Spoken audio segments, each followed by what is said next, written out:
சரி, கோவையிலிருந்து ஹபீப் ரஹ்மான் கேட்குறார். கடந்த ஞாயிறு நேரலையில், கடந்த ஞாயிறுண்டா அவர் ரொம்ப நாளைக்கு முந்தினதை தான் கேட்குறாரு, 2 மாதத்துக்குள்ளே உள்ளதாக இருக்கும். கடந்த ஞாயிறு நேரலையில் ஜனாசாவின் முகத்தை பார்க்கலாமா என்ற கேள்விக்கு பதில் அளிக்கையில் ஜாபிர் ரலியல்லாஹு அன்ஹு அவர்கள் கொல்லப்பட்ட போது, ஜாபிர் இல்லை, ஜாபிருடைய வாப்பா அப்துல்லா, ஜாபிர்னு ஒரு போட்டிருக்காரு. ஜாபிர் ரலியல்லாஹு அன்ஹு அவர்கள் கொல்லப்பட்ட போது அவருடைய முகத்தை பார்ப்பதற்காக ஜாபிர் அவர்கள் முயற்சிக்கும் போது சஹாபாக்கள் எல்லாம் அதை தடுத்தார்கள். இதை பார்த்து கொண்டிருந்த அல்லாவின் தூதர் அவர்கள் முகத்தை அவருக்கு காட்டுங்கள் என்று கட்டளையிட்டார்கள் என்று பதில் சொல்லி இருந்தீர்கள். ஆனால் நீங்கள் சொன்ன ஹதீஸ் புகாரியினுடைய அந்த மொழிபெயர்ப்பில் பார்க்கும் பொழுது அல்லாஹ்வுடைய தூதர் ஜனாசாவை தூக்கும்படி கட்டளையிட்டார் என்று மொழிபெயர்த்து உள்ளார்கள். எது சரியானது விளக்கவும்னு கேட்குறார். அதாவது என்னென்னு கேட்டால், ஜனாசாவுடைய முகத்தை பார்க்கலாமா அப்படின்ற ஒரு கேள்வி. முகத்தை பார்க்கலாம் அப்படின்னு நான் பதில் சொன்னேன். பதில் சொல்வதற்கு பல ஆதாரங்கள் இருந்தாலும் ஒரு ஆதாரத்தை நான் சொல்லியிருந்தேன். என்ன ஆதாரம் சொல்லியிருந்தேன்? ஜாபிருடைய தகப்பனார் அப்துல்லா, அவர் பத்ர் போரில் கொல்லப்படுறார். கொல்லப்பட்டார்னா முகமெல்லாம் சிதைக்கப்பட்டு கோரமான முறையில் அவர் கொல்லப்படுறார். போரில் அப்படி தான் நடக்கும், வழங்குது. அப்படியே சொல்லி வச்ச மாதிரி இறக்க, கோழி இருக்கிற மாதிரி இறப்பான், பல மாதிரி தான் இருக்கும். அப்போ கோரமான முறையில் கொல்லப்பட்டாரா? கொல்லப்பட்ட உடனே அவரை ஜனாசாவை போர்த்தி வச்சுருக்கிறாங்க. போர்த்தி வச்சா அவருடைய மகன் பார்த்துடக்கூடாது, சொந்தக்காரங்க பார்த்துடக்கூடாது. பார்த்தாங்கன்னா முகத்தை பார்த்து என்ன செய்வாங்க, ரொம்ப கவலையும் வேதனையும் படுவார்கள். அப்படிங்கிறதுக்காக வேண்டி மூடி வச்சுருக்கிறாங்க. அப்போ மகன் ஜாபிர் இளைஞராக இருக்கார். அவர் என்ன செய்கிறாருன்னு கேட்டால், அந்த துணியை தூக்கி, தலையை மூடி இருக்கும்ல, தலையை போர்த்தி இருந்த அந்த துணியை விலக்கி தந்தையுடைய முகத்தை பார்க்குறதுக்கு வர்றாரு. இருக்கிறவங்கெல்லாம் தொடாதேங்கிறாங்க இருக்கிறவங்கெல்லாம். அப்போ மறுபடியும் வர்றாரு, மறுபடியும் தடுத்தார்கள், எல்லோரும் தடுத்துட்டாங்க. அந்த நேரத்தில் அரபியில் உள்ளதை வாசிக்கிறேன். அந்த என்ன வருதுன்னு கேட்டால், அதாவது அரபி அதை வாசிடுறேன். அப்போ தான் அந்த புகாரியில் மொழிபெயர்ப்பு நீங்கள் தப்பாக செஞ்ச மாதிரி சொல்கிறாங்களேன்னு கேட்குறீங்களே, அப்போ விளங்கும். அப்போ ஃபதஹப்து உரீது அன் அக்ஷிஃப அன்ஹு, அந்த ஆடையை நீக்குவதற்கு நான் முயற்சி பண்ணினேன். ஃபனஹானி கௌமி, என்னுடைய சமுதாயத்தை சேர்ந்தவர்கள், குடும்பத்தார்கள் தடுத்தார்கள். சும்மா தஹப்து அக்ஷிஃப அன்ஹு, மீண்டும் போய் நான் திறந்து பார்ப்பேன் அப்படின்னு நான் போகிறேன். ஃபனஹானி கௌமி, என்னுடைய கூட்டத்தார்கள் அதுக்கு எனக்கு தடை போட்டாங்க. தடை போட்ட உடனே அமர ரசூலுல்லாஹி, ரசூல்லா கட்டளையிட்டார்கள். என்ன கட்டளைன்னு வரல, கட்டளையிட்டார்கள் ஃபுருஃபி, உயர்த்தப்பட்டது அப்படின்னு இருக்குது. இந்த வாசகத்துக்கு நான் என்ன அர்த்தம் செஞ்சுருக்கேன்னா, அந்த முகத்தை மூடி இருந்தாங்கல்ல, அந்த துணி உயர்த்தப்பட்டது, அதை பற்றி தானே பேசப்படுது. அதுக்கு தானே அவர் வர்றாரு. அதை திறக்கும்போது வர்றது தானே மக்கள்லாம் தடுக்கிறாங்க. அப்போ ரஃபாங்கிற வார்த்தைக்கு அர்த்தம் உயர்த்தப்பட்டது தான். இந்த உயர்த்தப்பட்டதுங்கிறதுக்கு புகாரி தமிழாக்கம் பண்ணவங்க எப்படி போட்டிருக்கிறாங்கன்னு கேட்டால், ரசூலுல்லாஹ் கட்டளையிட்டார்கள், உடனே அந்த ஜனாசா அவரை உயர்த்தப்பட்டு தூக்கிட்டாங்க, அடக்கம் பண்ணுறதுக்கு தூக்குனாங்க. ருஃபியாங்கிற வார்த்தைக்கு அந்த அர்த்தமும் வரும். ருஃபியான்னு சொன்னால் ஆளையே தூக்குனாலும் ருஃபியா தான், துணியை தூக்குனாலும் ஒரு விஷயத்தை தூக்குறதுக்கு பேர் தான் ருஃபியா. கையை உயர்த்துறோம்ல, ரஃபவுல் எதைனி உயர்த்துறதுக்கு பூராமே ரஃபா தான்.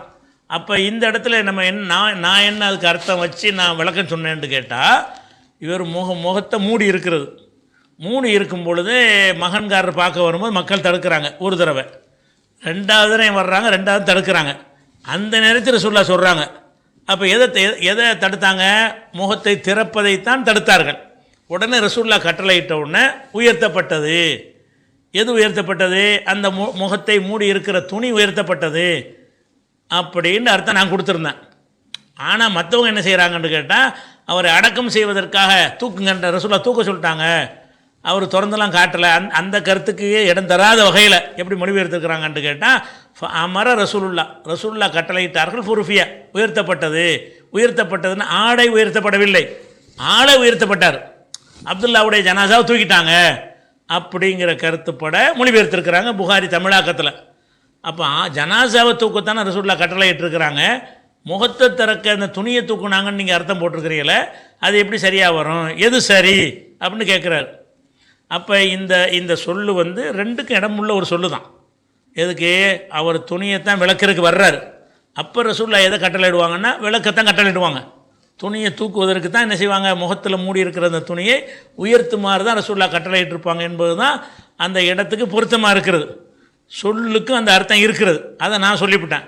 மற்றவங்க என்ன செய்கிறாங்கன்னு கேட்டால் அது அந்த அந்த முகத்தை திறக்கிறத கருத்து சம்மந்தப்பட்டதாக இருந்தால் கூட அதை கண்டுகொள்ளாமல் ரசூல்லா கட்டளையிட்டார்கள், அவர் தூக்கப்பட்டார், அவரை தூக்கிட்டாங்க, அந்த ஜனாசாவை தூக்கிட்டாங்க, அடக்கம் பண்ணுறது தூக்கிட்டு போகிறதுக்காக தூக்கிட்டாங்கன்னு போட்டிருக்கிறாங்க. அவங்க சொன்ன மாதிரி அர்த்தம் செய்ய அந்த வாசகத்தில் இடம் இருக்குது. நான் சொன்ன மாதிரி அர்த்தம் செய்கிறதுக்கு அந்த வாசகத்தில் இடம் இருக்குது. அந்த இடத்துல அப்படி இடம் இருந்தாலும் நம்ம வேறு வேறு செய்திகளை வச்சு ஆய்வு செய்யும் பொழுது இது எதை குறிக்குது? நான் சொன்னதும் கரெக்டு தான் கிராமர் படி. சிலர் மொழிபெயர்த்துக்கிறாங்கன்னு சொல்கிறீங்கல்ல, அதுவும் வாதம் பண்ணலாம். கிராமர் படி என்ன செய்யலாம்? ரசூல்லா என்ன கட்டளையிட்டார்னு வரல, ரசூல்லா கட்டளையிட்டார்கள் உயர்த்தப்பட்டது பாடி உயர்த்தப்பட்டுச்சா, மூஞ்சில் இருக்கிற துணி உயர்த்தப்பட்டுச்சா, ரெண்டுக்கும் பொருந்தக்கூடிய வகையில் அந்த வாசக அமைப்பு இருக்குது. அதனால் அவங்க அந்த மொழிபெயர்த்தவங்க சிந்திச்சிருக்கிறாங்க, இது ஆளை தூக்கிறது தான் சொல்லப்படுது, அவர் தூக்கிட்டாங்க, முகத்தை திறந்து காட்டலைங்கிற அர்த்தம் வந்துடுது. அதில் ஏங்க அறுத்து பிறகு அடக்கம் பண்ணுறதுக்கு தூக்குறதுக்கு சொல்லவே இல்லை. துணி விலைக்கு பார்க்க வர்றார், மகங்காரர் பார்க்க வர்றார், தடுக்கிறாங்க, ஏன்ப்பா தடுக்கிறீங்கன்னு சொல்லிட்டு தூக்க சொன்னாங்க. அப்போ தூக்கி மகனை பார்க்க வச்சாங்கன்னு சொல்கிறது நான் விளங்கி சொல்கிற ஒரு அர்த்தம். ரெண்டுக்குமே அந்த சொல்லில் அந்த அர்த்தம் இருக்குது, சரியா? ஆனால் இதை ஒன்றை மட்டும் வச்சு பார்க்காம இது சம்பந்தமாக வேறு வேறு ஹதீஸுகள்லாம் வச்சு பார்த்தீங்கன்னு சொன்னால் இது ஜனாசாவை தூக்குறத பேசவே இல்லை என்று விளங்குவதற்கு ஏற்றவாறு இதே சம்பவம் வேறு ஹதீஸில் இந்த அர்த்தம் கொடுக்கக்கூடாது என்கிறதை சொல்லும் வகையில் அமைஞ்சிருக்கிறது. எந்த அர்த்தம்? மேலே போட்ட மூஞ்சில் உள்ள துணியைத்தான் தூக்குனாங்க என்ற அர்த்தம் கொடுப்பதற்கு ஏற்றவாறும், பாடியை தூக்குனாங்க என்ற அர்த்தம் கொடுக்கக்கூடாது என்பதற்கு ஏற்றவாறும் வேறு வேறு அறிவிப்புகள் இருக்கின்றன. அப்போனா அந்த அறிவிப்புகள் தெளிவாக அதை சொல்கிற காரணத்தினால அந்த கருத்தை தான் இதுலேயும் கொடுக்கணும். இந்த இடத்துல ரெண்டு கருத்து தரக்கூடிய வகையில் வாசகம் இருந்தாலும் இதே சம்பவம் ஒரு கருத்தை தரக்கூடிய வகையில் தெளிவான வார்த்தைகளை கொண்டு வேறு ஹதீஸில் வந்திருக்கிறதுனால அதை வச்சு பார்த்தோம்னு சொன்னால் இது ஜனாசாவை தூக்குறதாக மொழிபெயர்த்தது தப்பு. அகராதிப்படி அந்த சொல்லுடைய அர்த்தத்தின்படி சரியாக இருந்தாலும் அதை மட்டும் வச்சு மொழிபெயர்த்திடக்கூடாது. இது பற்றி வேறு ஹதீஸில் என்ன வருதுன்னு பார்த்து தேடிச்சு தான் மொழிபெயர்க்கணும்.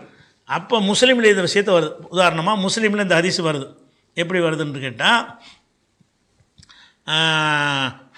பாருங்கள், முஸ்லீமில் இதே சம்பவம் தான், இதே ஜாபிர் தான் அறிவிக்கிறார், இதே ஜனாசா வாப்பா சம்மந்தப்பட்ட விஷயந்தான். இப்போ அரது நான் நாடினேன் அர்ஃபா சௌப, அந்த சௌபுன்னா மூஞ்சில் மூடி இருக்கிற, முகத்தில் மூடி இருக்கிற அந்த ஆடையை உயர்த்துனா நீக்குவதற்கு நாடினேன். ஃபனஹானி கௌமி, என்னுடைய கூட்டத்தார்கள் அதை எனக்கு தடுத்தாங்க. சும்மா அரது மீண்டும் நாடினேன் அர்ஃபா சௌப, அந்த ஆடையை உயர்த்துவதற்கு, முகத்தில் கிடக்கிற ஆடையை உயர்த்துவதற்கு மீண்டும் நான் நாடினேன். ஃபனஹானி கௌமி, என்னை என் சமுதாயம் தடுத்தார்கள். ரஃபாஹூ ரசூலுல்லாஹி ஸல்லல்லாஹு அலைஹி வஸல்லம், அப்போ ரசூலுல்லாஹ் உயர்த்தினார்கள். ரசூலுல்லாஹ் ஜனாசா ஒரு ஆள் தூக்க முடியாது, 4 பேர் 5 பேர் தான் தூக்க முடியும். ஜனாசா தூக்குறதுக்கு அப்படி வராது. ரஃபாஹூ ரசூலுல்லாஹி ஸல்லல்லாஹு அலைஹி வஸல்லம், ரசூலுல்லாஹ் அந்த ஆடையை தூக்கினார்கள். அப்போ ரசூலுல்லாஹ் ஜனாசாவை தூக்கலை, ஆடையைத்தான் தூக்குனாங்க. இந்த ரஃபங்க இதை வச்சு பார்க்கும் பொழுது இவர் எந்த முகத்தின் ஆடையை தூக்க ஒரு முயற்சி பண்ணாரோ அது எல்லாரும் தடுத்ததுனால ரசூலுல்லாஹ் தூக்கி விலை காட்டுந்த பார்ப்பான்ட்டாங்க. அந்த தலையில் போட்டிருந்த துணியை உயர்த்தினது யார்? ரசூலுல்லாஹ் தான்.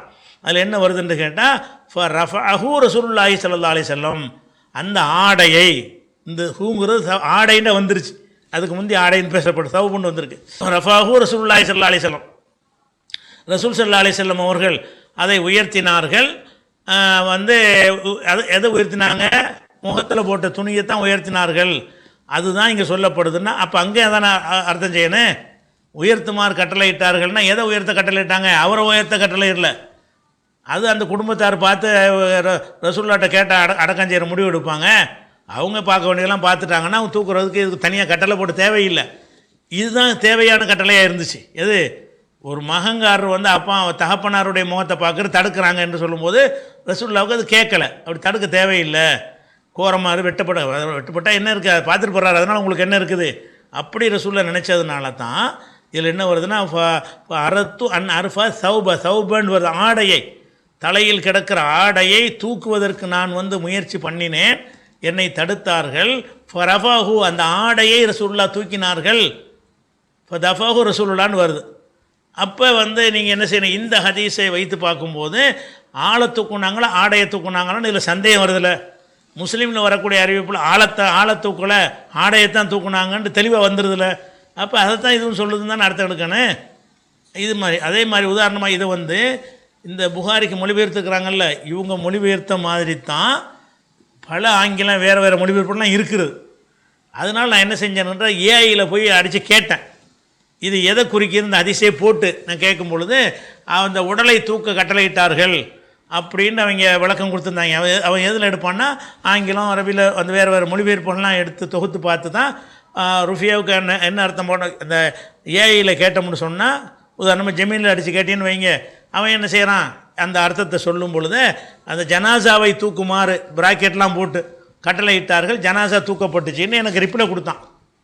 நான் என்ன செஞ்சேன்னு கேட்டால், நீங்கள் சொல்கிற அந்த மொழிபெயர்ப்பு தப்பாக இருக்கிறது அப்படின்னு சொல்லி இந்த முஸ்லீமுடைய ஹதீஸையும் போட்டு இதில் வந்து ரசூல்லா தானே ஆடை உயர்த்தினாங்கன்னு வருது, இதோட இணைச்சி பார்த்து தானே அர்த்தம் செய்யணும். ஒரு ஹதீஸை வேறு இதில் வர்றதெல்லாம் பார்க்கணுமேன்னு கேட்கும் பொழுது அப்போ அவன் அந்த ஏஐயில் அவன் சொல்கிறான், நீங்கள் சொல்கிறதான் கரெக்டு, எல்லா அறிஞர்களும் அப்படி தான் சொல்கிறாங்க, ஆனால் அப்படி மொழிபெயர்க்கக்கூடாது, நீங்கள் சொல்கிற மாதிரி தான் கவனிக்கணும், வேறொரு ஹதீஸில் ஆடையை தூக்கினார்கள் என்று தெளிவாக வந்திருக்கிறதுனால அதுதான் அங்கே பொருத்தமாக இருக்கிறதுனால நாங்கள் சொன்ன மொழிபெயர்ப்பு தப்பு, இதுதான் சரியானது என்று அப்போ தான் ஒத்துக்கிருச்சு ஏஐயில் முதல்ல வந்து ஜனாசா தூக்குனாங்கன்னே அவன் அப்படி சொன்னான் ஏஐலன்னு கேட்டால் ஆங்கிலம் மலையாளம் எல்லாத்தையும் பார்ப்பான், எல்லாத்துலேயும் இப்படி தான் பண்ணி வச்சுருக்காங்கன்னு விளங்குது. தமிழில் மட்டும் பண்ணலை, எல்லா மொழிபெயர்ப்பும் இப்படி தான் பண்ணியிருக்காங்கன்னு விளங்குறது. நான் அந்த முஸ்லீமுடைய ஹதீஸை எடுத்து போட்டு அரபி மூலத்துறை அனுப்பி இந்த மாதிரி இருக்குது, இது வந்து அவர் ஆடைய ரசூல்லா தூக்குனாங்கன்னு வந்திருக்குது, நீங்கள் ஜனாசாங்கிறீங்க, தெளிவாக வந்திருக்கும் பொழுது இந்த அர்த்தம் நாங்கள் கொடுக்கணும் அப்படின்னு சொல்லும் பொழுது நீங்கள் சொல்கிறதுக்கு நான் தவறுக்கு வருந்துகிறோம், அப்படி தான் அறிஞர்கள் கருதினாலும் நீங்கள் சொல்கிற அர்த்தம் தான் கரெக்டாக இருக்கிறது அப்படின்னு நான் சொல்கிறேன். எதுக்கு நான் சொல்கிறேன்னு கேட்டால், அந்த உயர்த்தப்பட்டதுங்கிற மொழிபெயர்ப்பு வந்து எல்லோரும் அப்படி தான் பண்ணியிருக்கிறாங்க. எல்லோரும் என்னென்னு பண்ணியிருக்கிறாங்க, ஜனாசாவை தூக்கப்பட்டுச்சுன்னு என்ன செய்கிறாங்க, ருஃபியன்ட்டு தானே வந்திருக்குது, ஜனாசா தூக்கப்பட்டுச்சுன்னு அர்த்தம் செஞ்சுருக்கிறாங்க. தமிழில் மாத்திரமில்லை, இன்னும் பல மொழிகளில் அப்படி செய்யப்பட்டு இருக்கணும். அப்படி இருந்தால் தான் அந்த அவன் எல்லாத்தையும் தொகுத்து பார்த்து நமக்கு இப்படி ரிப்ளை தருவான். மொழிபெயர்ப்பு செய்யும்போது அதன்படி தான் நமக்கு தமிழில் மொழிபெயர்ப்பு செய்கிறான் அவன்.